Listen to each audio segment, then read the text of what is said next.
निवडणुकीत कसा निवडून येतो ते बघतोच आता, असं म्हणत अजित पवारांनी विजय बापू शिवतारे यांना जाहीर आव्हान दिलं.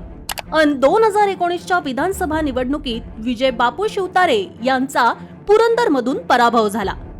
सलग 2 वेळा आमदार आणि माजी राज्यमंत्री असलेल्या विजय बापू शिवतारे यांना हा मोठा धक्का बसला. परंतु या अपमानाचा काहीसा बदला त्यांनी लोकसभा निवडणुकीत घेतला.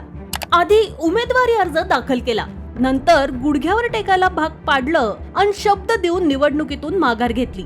तरीही सुनेत्र पवार यांचा लोकसभेत पराभव झाला.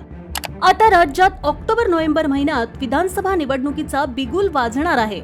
पुण्यातील पुरंदर विधानसभेत पुन्हा विजय बापू शिवतारे विरुद्ध काँग्रेसचे संजय जगताप असा सामना जवळपास निश्चित झालाय.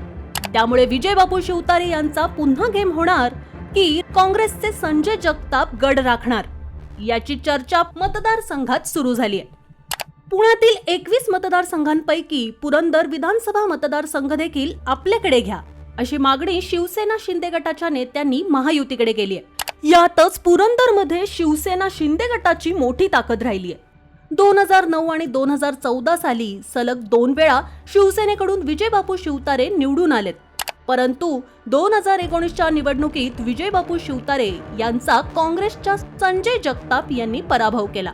यातच आता मागील 5 वर्ष आमदार संजय जगताप यांनी पुरंदर मतदारसंघ चांगला बांधून ठेवला आहे.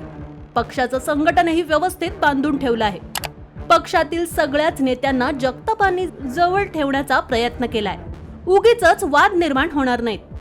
काँग्रेसचे नाव सातत्याने मतदारसमोर राहील याची काळजी संजय जगताप यांनी घेतली आहे. प्रतिस्पर्धी शिवसेनेला फार तीव्र उत्तर वगैरे देण्याच्या फंदात ते पडले नाहीत. यातच आता महाविकास आघाडीतून संजय जगताप यांना पुन्हा उमेदवारी मिळण्याची चिन्ह दिसू लागली आहेत. यावेळी संजय जगताप यांना काँग्रेससह शरद पवार, उद्धव ठाकरे यांचीही ताकद मिळणार आहे. तर दुसऱ्या बाजूला महायुतीतून विजय बापू शिवतारे यांचं नाव जवळपास निश्चित झालंय.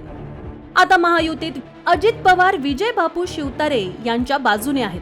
लोकसभा निवडणुकीच्या वेळी अजित पवारांनी विजय बापू शिवतारे यांना विधानसभेचा शब्द दिल्याची माहिती आहे. यावेळी विजय बापू शिवतारे यांना मुख्यमंत्री एकनाथ शिंदे, राज्याचे उपमुख्यमंत्री अजित पवार, देवेंद्र फडणवीस यांची ताकद मिळणार आहे. त्यामुळे विजय बापू शिवतारे आणि संजय जगताप यांच्यात अटीतटीची लढत होण्याची शक्यता आहे. यातच पुरंदरमधूनही सुनेत्रा पवारांना लीड मिळाली नाही.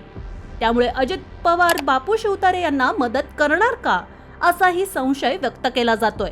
तर दुसऱ्या बाजूला काँग्रेसचे संजय जगताप यांचं मतदारसंघात पारडं जड मानलं जात आहे. त्यामुळे आगामी विधानसभा निवडणुकीत या लढतीत कोण बाजी मारणार ते पाहणं आता महत्त्वाचं ठरणार आहे. तुम्हाला या व्हिडिओबाबत काय वाटतं ते कमेंट करून नक्कीच सांगा. आणि असाच व्हिडिओसाठी आमच्या पॉलिटिकल महाराष्ट्र पेजला लाईक करा, फॉलो करा. धन्यवाद.